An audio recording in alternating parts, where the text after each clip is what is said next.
Thank you for inviting me to this seminar. I'm Maryam Golnaraghi. I'm the Director of Climate Change and Environment at the Geneva Association.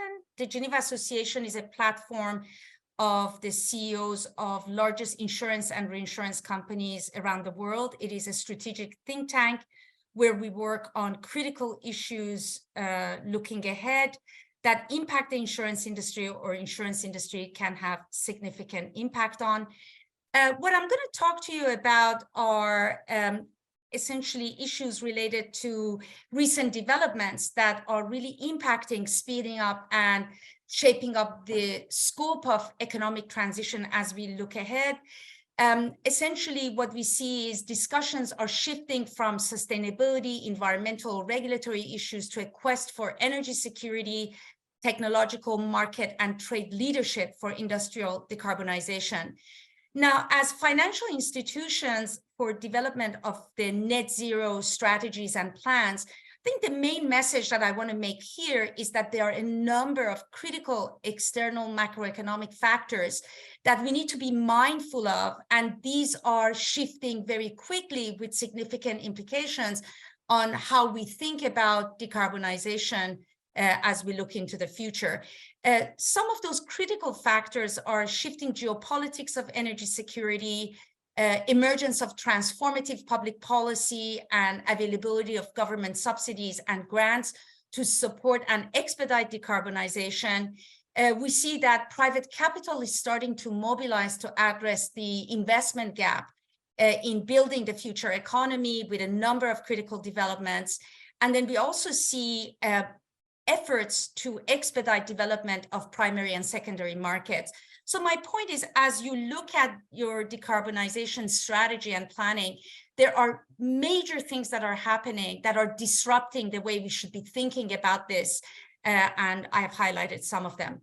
Now, building a resilient future is foundational to that, and one of the critical developments, again, in the last year is identification of the critical importance of risk management as we look ahead, and role of insurance. Essentially, without insurance, it's going to be very difficult to get finance, to launch projects, to build financial resilience, and to actually enable the transition. So as we look ahead, our work and studies shows that we definitely need a more integrated approach to risk management. We need to really consider the system, given the risk associated with supply chains, value chains, and asset life cycle. And we need to focus with that integrated system-wide approach on risk prevention and risk reduction if we want to keep the cost of risk down and allocate funding into it.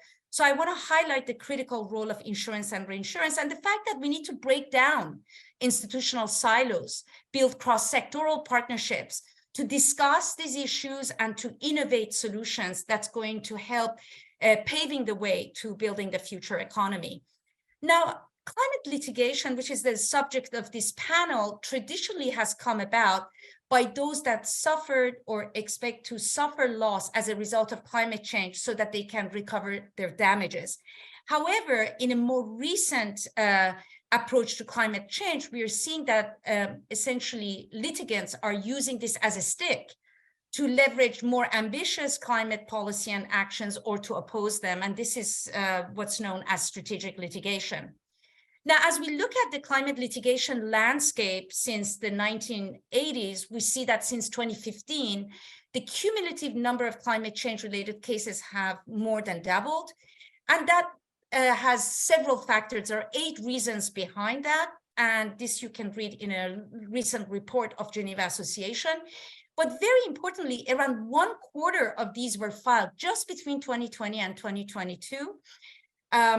Now, we took 1,800 of these climate litigation cases and looked at sources of litigation. We see that lawsuits are essentially coming against companies, against governments, and also there are some lawsuits brought by insurers against governments. We've identified 7 different types in which climate litigation can come about, and particularly with respect to companies and financial institutions, there are 4 types that can lead to litigation. First type is the traditional case of a company being litigated against because they are a cause or a contributor to climate change. The Exxon case is an excellent example of that. The second type is against companies, fund managers, and or their fiduciaries for miscommunication of information. Recent discussions with greenwashing linked to decarbonization targets and plans that are science-based falls under that category. Or if a company has failed to adapt to climate risk, both physical and transition. Third time is challenging companies' role in society in terms of their duty of care and human rights cases. The recent Shell case falls under this in terms of Shell contributing to future problems in the society with rising climate change.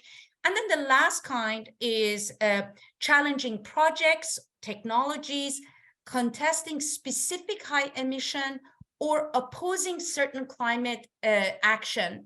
Example of that, for example, are lawsuits against solar and wind fields at the, for the reason of them not meeting environmental standards or being a risk to livelihoods. So let me showcase what I have just presented in the last slide with this one. Essentially, as you see, a number of companies have developed their strategy and transition plans using inside-out solutions that are science-based.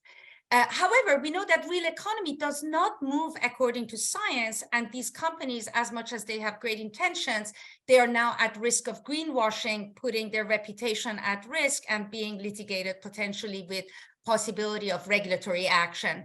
And this is where I think the need for considering resilience of your company's business model by looking at how climate would impact your business model under different scenarios and how you can develop more sustainable business models looking ahead would be foundational. Now, moving to the next slide, I just want to leave you with some thoughts. As we look at decarbonizing the economy, there are a number of different developments with expansion of renewables, expediting industrial decarbonization, nature-based solutions, and development of volunteer carbon markets. We cannot treat these areas in silos, and we need to think about their interlinkages with a system-wide approach to these, to look at risk that actually falls at the interfaces of these areas as we look ahead. So let me just wrap up with 3 final thoughts.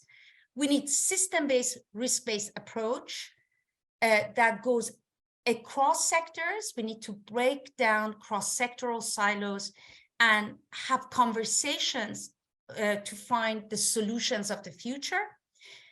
One size does not fit all in the sector, and climate litigation can arise if we invest in many of these technologies for industrial decarbonization, if we don't deploy it responsibility across the value chain. And these are some of the toughest issues that we are faced to bring our capital down to the ground to really enable the decarbonization as we look ahead. Thank you very much.